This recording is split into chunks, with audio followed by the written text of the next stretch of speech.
ભરૂચ જિલ્લાના અગ્રણી ઔદ્યોગિક હબ ગણાતા દહેજ પંથકમાંથી તાજેતરમાં એક રસપ્રદ વિડીયો સામે આવ્યો છે। અહીં રસ્તા પરથી પસાર થઈ રહેલા એક સજાગ વાહન ચાલકને અચાનક રોડ નજીક એક શિયાળ જોવા મળ્યું હતું। વાહન ચાલકે સમય સૂચકતા વાપરીને પોતાના મોબાઈલ કેમેરામાં આ સમગ્ર દ્રશ્ય કેદ કરી લીધું હતું, જે વિડીયો હાલ સોશિયલ મીડિયાના અલગ અલગ પ્લેટફોર્મ પર ભારે વાયરલ થઈ રહ્યો છે।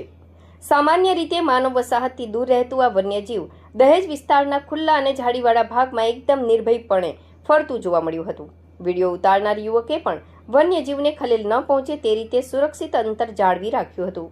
વિડીયોમાં શિયાળ કોઈ પણ જાતની ઈજા વગર એકદમ સ્વસ્થ અને શાંતિપૂર્વક આગળ વધતું નજરે પડે છે। નિષ્ણાંતોના મતે શિયાળ મૂળભૂત રીતે સીમ, ખેતરો, કોતરો અને ઝાડીવાળા વિસ્તારોમાં રહેવાનું પસંદ કરે છે। દહેજ પંથકની આસપાસ આજે પણ મોટો ખુલ્લો અને કુદરતી વિસ્તાર આવેલો છે। ઉનાળા કે ઋતુ બદલાતી વખતે ખોરાક અને પાણીની શોધમાં આવા વન્યજીવો ક્યારેક ઔદ્યોગિક કે માનવ વસાહતની નજીક આવી ચડે છે, જે એક સામાન્ય પ્રક્રિયા છે।